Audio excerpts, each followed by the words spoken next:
Let's dive into the fascinating world of physics with Dr. Sina G. Good morning, everybody. Today, we are going to discuss about the second module of Plus One Physics. The name of the module is Units and Measurements. ഈ യൂണിറ്റും മെഷർമെന്റുമേ സത്യം പറഞ്ഞാൽ ഞാൻ പഠിക്കുന്ന കാലഘട്ടങ്ങളിൽ എനിക്ക് യൂണിറ്റും മെഷർമെന്റും പഠിക്കാൻ വലിയ ഇഷ്ടമുണ്ടായിരുന്നില്ല. കാരണം എന്തോ കുറേയൊക്കെ ഇങ്ങനെ കാണാൻ പഠിക്കണം, അങ്ങനെ ഇങ്ങനെയൊക്കെ സത്യം പറഞ്ഞാൽ എനിക്ക് ഇഷ്ടമുണ്ടായിരുന്നില്ല. പക്ഷേ പിന്നീട് അങ്ങോട്ട് ഈ മൊഡ്യൂളിന്റെ ഇമ്പോർട്ടൻസ് വളരെയധികം എനിക്ക് മനസ്സിലാക്കാൻ പറ്റി. അതുകൊണ്ട് ഞാൻ നേരത്തെ തന്നെ പറയുകയാണ്, this is one of the important module of physics. Plus one അല്ല, ഫിസിക്സിന്റെ മൊത്തത്തിൽ തന്നെ ഇമ്പോർട്ടൻ്റ് ആയിട്ടുള്ള ഒരു മൊഡ്യൂളാണ്. നമുക്ക് ഇനി ഇവിടെ എല്ലാ കാര്യം വേണ്ടുമ്പോൾ യൂണിറ്റും മെഷർമെന്റും ഡയമെൻഷനും ഒക്കെ വേണ്ടി വരും. So let start the topic. First നമ്മൾ നോക്കാൻ പോകുന്നത് ഫിസിക്കൽ ക്വാണ്ടിറ്റി എന്താണെന്നുള്ളതാണ്. അപ്പോൾ നോക്കാം, all those quantities which can be measured directly or indirectly and in terms of which the laws of physics can be expressed. അതായത് എനിക്കിപ്പോൾ ഈ റൂമിലെ ടെമ്പറേച്ചർ മെഷർ ചെയ്യാൻ പറ്റും. അപ്പോൾ എനിക്ക് ഡയറക്റ്റ് ആയിട്ട് മെഷർ ചെയ്യാൻ പറ്റുന്ന ഒരു ക്വാണ്ടിറ്റിയാണ്. അപ്പോൾ അങ്ങനെ ഡയറക്റ്റ് ആയിട്ടും ഇനി ഇൻഡയറക്റ്റ് ആയിട്ടും എനിക്ക് മെഷർ ചെയ്യാൻ പറ്റുന്ന ഏത് ക്വാണ്ടിറ്റീസിനെയും എനിക്ക് ഫിസിക്കൽ ക്വാണ്ടിറ്റി എന്ന് പറയാം. And based on that physical quantity physical laws were expressed. Okay, അപ്പോൾ അതാണ് ഒരു ഫിസിക്കൽ ക്വാണ്ടിറ്റി എന്ന് പറയുന്നത്. സിമ്പിൾ ആയിട്ടുള്ളത് ഞാൻ ഒരു തവണ പറഞ്ഞു പോവാട്ടോ, സിമ്പിൾ ആണ്. സോ ഈ ഫിസിക്കൽ ക്വാണ്ടിറ്റീസിനെ നമ്മൾ രണ്ടായിട്ട് ക്ലാസിഫൈ ചെയ്തിട്ടുണ്ട്. First one is fundamental quantities, second one is derived quantities. So fundamental quantities എന്ന് വെച്ചു കഴിഞ്ഞാൽ it is independent of other physical quantities and not expressed or defined in terms of other quantities. അതായത് നമുക്കിപ്പം ആ ഒരു ക്വാണ്ടിറ്റിനെ express ചെയ്യാൻ അത് independent ആയിട്ടാണ് നിൽക്കുന്നത്. ആശാൻ വലിയ പുല്ലിയാണ്, ഇൻഡിപെൻഡന്റ് ആയിട്ടാണ് നിൽക്കുന്നത്. ഓക്കെ, അങ്ങനെയുള്ള ക്വാണ്ടിറ്റീസ് ആണ് ഫണ്ടമെന്റൽ ക്വാണ്ടിറ്റീസ്. അതിന് എക്സാമ്പിൾ ഞാൻ പറഞ്ഞുതരാം.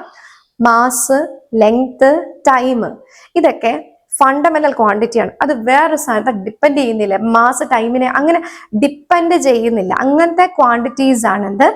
Fundamental quantities. Next one is derived quantities which is defined from other physical quantities. അപ്പൊ അതിന് ഏറ്റവും നല്ല എക്സാമ്പിൾ സിമ്പിൾ ആയിട്ട് എടുക്കാൻ പറ്റുന്നത് നമുക്ക് എന്താ? സ്പീഡ് എടുക്കാം. സ്പീഡ് നമുക്കറിയാം, വിച്ച് ഈസ് സ്പീഡ് എന്ന് പറഞ്ഞാൽ എന്തായിരുന്നു? സ്പീഡ് എന്ന് പറയുന്നത് ഡിസ്റ്റൻസ് ഡിവൈഡഡ് ബൈ ടൈം ആണ്, അല്ലേ? Distance divided by time is speed. അപ്പൊ അവിടെ കണ്ടോ, ഡിസ്റ്റൻസ് വന്നു, ലെങ്ത് വന്നു. ഓക്കെ, ലെങ്ത് ഒരു ഫണ്ടമെന്റൽ ക്വാണ്ടിറ്റി ആണ്. പിന്നെ എന്തോന്നു? ടൈം. ടൈം ഒരു ഫണ്ടമെന്റൽ ക്വാണ്ടിറ്റി ആണ്. അപ്പൊ ഈ രണ്ട് ക്വാണ്ടിറ്റിയുടെ ബേസിലാണ് ഈ സ്പീഡ് ഡിഫൈൻ ചെയ്തേക്കുന്നത്. അങ്ങനെയുള്ള ക്വാണ്ടിറ്റീസ് എന്ന് പറയുന്ന പേരാണ് derived quantities. And then what is A physical unit? ഈ യൂണിറ്റ് നമുക്ക് ഭയങ്കരമായിട്ട് വരുന്നതാണ് കേട്ടോ. ഒരു കടയിലോട്ട് ചെന്നിട്ട് നമുക്ക് സാധനം വാങ്ങണമെങ്കിൽ തന്നെ നമുക്ക് ഇത്ര കിലോ എന്ന് നമ്മൾ പറയും, അല്ലേ? അപ്പൊ യൂണിറ്റ് വളരെ ഇമ്പോർട്ടൻ്റ് ആണ്. So what is A physical unit? The standard amount of A physical quantity chosen to measure the physical quantity of the same kind is called a physical unit. അതായത് ഞാനിപ്പോൾ ഒരു സ്റ്റാൻഡേർഡ് ആയിട്ട് length ഇത്രയും ഉള്ളത് ഒരു 1 metre എന്ന് ഞാൻ unit set ചെയ്ത് വെച്ചിട്ടുണ്ടെങ്കിൽ, ഇനി അത് കുറേ ഡിസ്റ്റൻസ് ആണെങ്കിലും സെയിം കൈൻഡ് ഓഫ് ക്വാണ്ടിറ്റി ആണെങ്കിൽ എനിക്ക് അതിനെ ഈ ഒരു ബേസ് യൂണിറ്റിന്റെ ടേംസിൽ എക്സ്പ്രസ് ചെയ്ത് പോകാൻ പറ്റും. 1 മീറ്റർ, ആ മീറ്ററിന്റെ കൺസെപ്റ്റിലടുത്ത് 10 മീറ്റർ, 100 മീറ്റർ, അങ്ങനെ ഇത് ബേസ് ഒരു ക്വാണ്ടിറ്റിയുടെ ടേംസിൽ എക്സ്പ്രസ് ചെയ്യാൻ പറ്റുകയാണെങ്കിൽ, and that quantity is called physical unit. അതിനെയാണ് നമ്മൾ ഫിസിക്കൽ യൂണിറ്റ് എന്ന് പറയുന്നത്. ഇനി ഈ ഫിസിക്കൽ യൂണിറ്റ് എന്ന് ചുമ്മാ കയറി പറഞ്ഞാൽ പോരാ, അതിന് കുറച്ച് ഫീച്ചേഴ്സ് ഉണ്ടായിരിക്കണം. അതായത് first one it should be well defined ആയിരിക്കണം. ദെൻ കൺവീനിയൻറ്റ് സൈസ് ആയിരിക്കണം. വലിയ മീറ്റർ എന്നൊക്കെ ഷോർട്ട് സിമ്പിൾ ആയിട്ട് നമുക്ക് പറയാൻ പറ്റും. വലിയ ടേംസ് ഒന്നും എടുത്ത് വെക്കരുത്. കൺവീനിയൻറ്റ് സൈസ് ആയിരിക്കും. ഷുഡ് നോട്ട് ചേഞ്ച് വിത്ത് ടൈമിനനുസരിച്ച് ചേഞ്ച് ചെയ്യാനേ പാടില്ല. ദെൻ ഈസിലി റീപ്രൊഡ്യൂസിബിൾ, പെട്ടെന്ന് പറയാൻ പറ്റുന്നതാണ്. അതേപോലെ തന്നെ ഇന്റർനാഷണലി അക്സെപ്റ്റഡ് ആയിരിക്കണം. ചുമ്മാ നിങ്ങളുടെ നടന്ന് കയറിയിട്ട് ഇതിന്റെ യൂണിറ്റ് എന്നൊന്നും പറയാൻ പറ്റില്ല. It should be internationally accepted. അപ്പൊ ഇതൊക്കെയാണ് ഇതിന്റെ ക്യാരക്ടറിസ്റ്റിക്സ്. ഇനി യൂണിറ്റ്സും നമ്മുടെ ക്വാണ്ടിറ്റീസിനെ നമ്മൾ ക്ലാസിഫൈ ചെയ്തില്ലേ, ഫണ്ടമെന്റൽ ക്വാണ്ടിറ്റീസ്, ഡിറൈവ്ഡ് ക്വാണ്ടിറ്റീസ് എന്ന് പറഞ്ഞ പോലെ തന്നെ അതേപോലെ യൂണിറ്റ്സിനെയും രണ്ടായിട്ട് ക്ലാസിഫൈ ചെയ്തിട്ടുണ്ട്, fundamental units and derived units. Fundamental units എന്ന് പറയുമ്പോൾ നമുക്കറിയാം it is not derived from one another, വേറെ എന്ത് ഡിറൈവ് ചെയ്തല്ല, it cannot be resolve in simpler units, ചെറിയ യൂണിറ്റ് ആയിട്ട് മാറ്റാനും പറ്റില്ല. അപ്പോൾ അതിന് എനിക്ക് എക്സാമ്പിൾ എഴുതാൻ പറ്റുന്നതാണ്, ഫണ്ടമെന്റൽ യൂണിറ്റ്സിന് എനിക്ക് എക്സാമ്പിൾ എഴുതാൻ പറ്റുന്നതാണ് മീറ്റർ. ലെങ്ത്തിന്റെ യൂണിറ്റ്, ലെങ്ത് ഒരു ഫണ്ടമെന്റൽ ക്വാണ്ടിറ്റി ആണ്, അതിന്റെ യൂണിറ്റ് ആണ് മീറ്റർ, അതൊരു ഫണ്ടമെന്റൽ യൂണിറ്റ് ആണ്. അത് ഇനി ഇതിൽ കൂടുതൽ ഇങ്ങനെ എന്താ പറയാ മാറ്റാനും ഒന്നും ഇല്ല. It should not be derived from other units. അതേസമയം ഡിറൈവ്ഡ് എന്ന് പറയുമ്പോൾ units which can be expressed in terms of fundamental quantities. ഇപ്പൊ ഞാൻ ഡിസ്റ്റൻസ് നേരത്തെ പറഞ്ഞപ്പം ഡിസ്റ്റൻസിന്റെ യൂണിറ്റ് വരുന്നത് എന്തായിരുന്നു, സോറി ഡിസ്റ്റൻസ് അല്ല, സോറി സ്പീഡ്. സ്പീഡ് എന്ന് പറയുന്നത് ഞാൻ എന്തായിരുന്നു എഴുതിയത്, ഡിസ്റ്റൻസ് ഡിവൈഡഡ് ബൈ ടൈം എന്നായിരുന്നു എഴുതിയത്.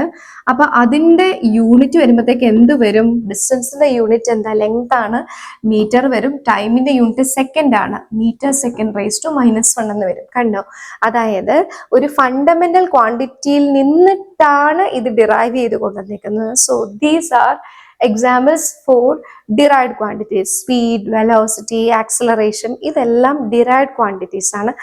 ലെങ്ത്, മാസം, ടൈമും ഒക്കെ ഫണ്ടമെന്റൽ ക്വാണ്ടിറ്റീസ് ആണ്.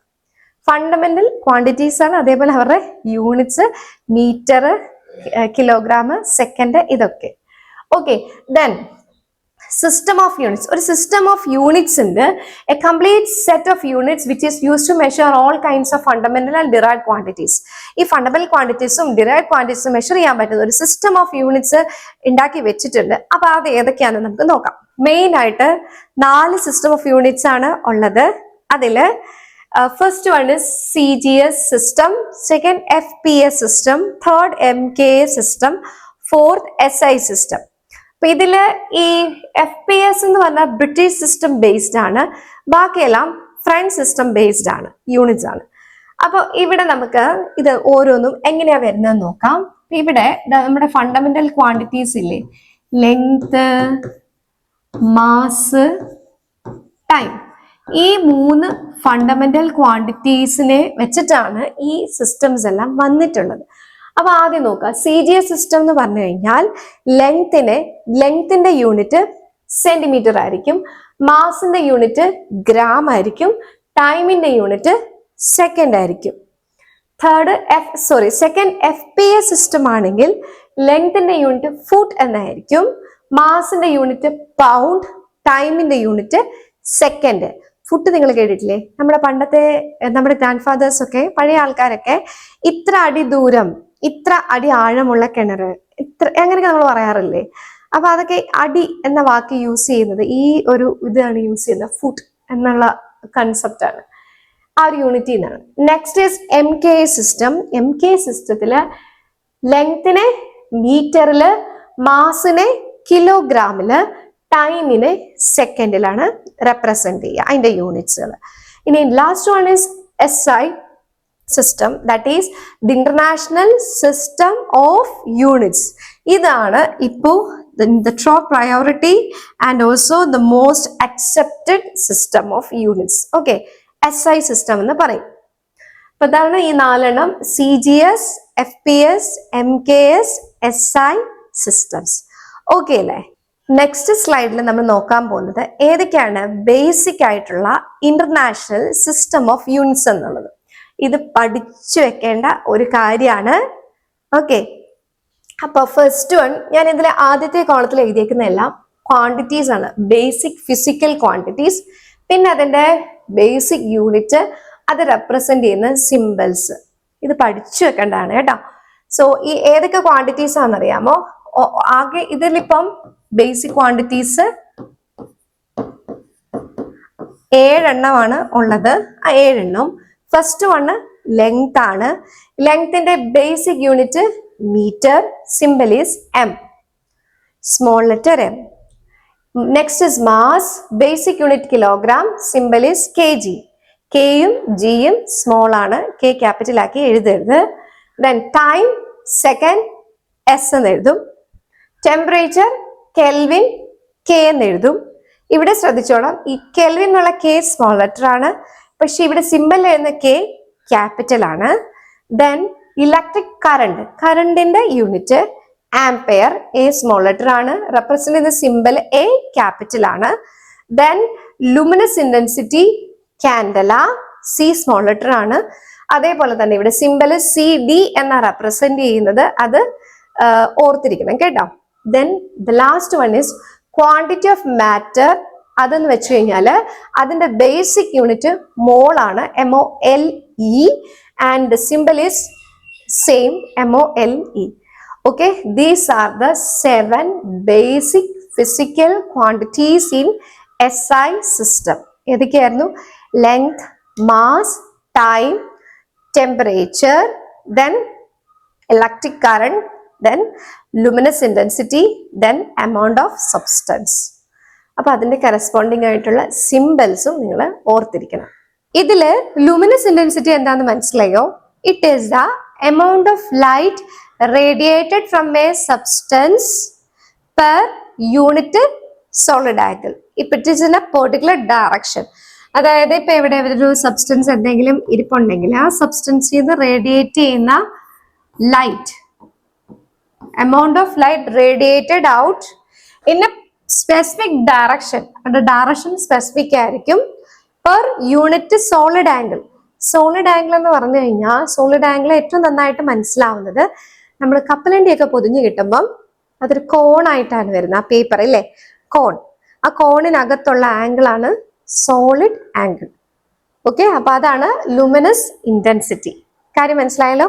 പ്ലെയിൻ ആംഗിൾ എന്ന് പറയുമ്പോൾ 2 ലൈൻസ് ഇന്റർസെക്ട് ചെയ്യുമ്പോൾ വരുന്ന ആംഗിൾ ആണ് പ്ലെയിൻ ആംഗിൾ. സോളിഡ് ആംഗിൾ എന്ന് പറയുമ്പോൾ ഇതിങ്ങനെ ഒരു കോണായിരിക്കും, മനസ്സിലായോ? അപ്പൊ ഈ കോണിന്റെ അകത്ത് വരുന്ന ഈ ഒരു ആംഗിൾ ആണ് എന്ത്? Solid angle. ഓക്കെ അല്ലേ? അപ്പൊ ഞാൻ എന്തായിരുന്നു പറഞ്ഞ, ബേസിക് SI ക്വാണ്ടിറ്റീസ് ഏതൊക്കെയാന്ന് പറഞ്ഞു. ബേസിക് ഫിസിക്കൽ ക്വാണ്ടിറ്റീസും അതിന്റെ യൂണിറ്റും അത് 7 എണ്ണാണെന്ന് പറഞ്ഞു. നെക്സ്റ്റ് 2 സപ്ലിമെന്ററി യൂണിറ്റ്സ് കൂടിയുണ്ട് നമ്മുടെ SI സിസ്റ്റത്തില്. അതിൽ ഒരെണ്ണാണ് പ്ലെയിൻ ആംഗിൾ, രണ്ടാമത്തേത് സോളിഡ് ആംഗിൾ. പ്ലെയിൻ ആംഗിളും സോളിഡ് ആംഗിളും. ഞാനിപ്പോ പ്ലെയിൻ ആംഗിളും സോളിഡ് ആംഗിളും വരച്ച് കാണിച്ചില്ലേ? അപ്പൊ പ്ലെയിൻ ആംഗിളിന്റെ യൂണിറ്റ് എന്ന് പറയുന്നത് basic unit is radian and it symbol is RAD. സാധാരണ നമ്മൾ ആംഗിൾ ഒക്കെ റെപ്രസെന്റ് ചെയ്യുന്നത് ഡിഗ്രിയിലാണ് അല്ലെ? നമ്മൾ ഇത്ര ഡിഗ്രി എന്നല്ലേ പറയുന്നത്. Actually 1 radian is equal to 180/π degree ആണ്. അത് 57 പോയിന്റ് സംതിങ് വരും. അത്രയും ഡിഗ്രി ആണ് 1 റേഡിയൻ എന്ന് പറയുന്നത് കേട്ടോ. ആൻഡ് സോളിഡ് ആംഗിൾ എന്ന് പറയുന്നത് unit steradian represented by the symbol SR. Okay അല്ലേ? അപ്പം 7 ബേസിക് ഫിസിക്കൽ ക്വാണ്ടിറ്റീസും 2 സപ്ലിമെന്ററി ക്വാണ്ടിറ്റീസുമാണ് നമ്മുടെ SI സിസ്റ്റത്തിൽ ഉള്ളത്. ആൻഡ് ദെൻ ഈ SI സിസ്റ്റം എന്നൊക്കെ പറയുന്നതിനൊക്കെ ചില റൂൾസും റെഗുലേഷനും ഉണ്ട്. അപ്പോൾ അതിനകത്ത് തെറ്റിപ്പോകുന്ന ചില കാര്യങ്ങളുണ്ട്. അത് നമ്മൾ ഓർത്തു വെച്ചാൽ നമുക്ക് യൂണിറ്റ് എഴുതുമ്പം എളുപ്പമായിരിക്കും. അതുകൊണ്ടാട്ടോ ഞാനിത് ഇവിടെ എഴുതിയത്. First one, small letters are used for symbols. കണ്ട, സിംബൽസിന് സ്മോൾ ലെറ്റർ ആണ് യൂസ് ചെയ്യുന്നത്. Then symbols are not followed by a full stop. ഇതിനിടയ്ക്ക് ഒരു ഫുൾ സ്റ്റോപ്പ് ഒന്നുമില്ല. ഞാനിപ്പോ KG എന്ന് എഴുതുമ്പോൾ അതിനിടയ്ക്ക് ഒരു ഫുൾ സ്റ്റോപ്പ് ഒന്നും ഇല്ല. Then initial letters of the symbol is capital only when the unit is named after a scientist. Initial letter of a symbol. ശ്രദ്ധിച്ചു, ഞാൻ ഇവിടെ എടുത്ത് കാണിച്ചു തരാം. ഫോർ എക്സാമ്പിൾ, ഇപ്പൊ ഇവിടെ ഈ സിംബലിന്റെ ഫസ്റ്റ് ലെറ്റർ, ഒരു ലെറ്ററേ ഉള്ളൂ ഇവിടെ.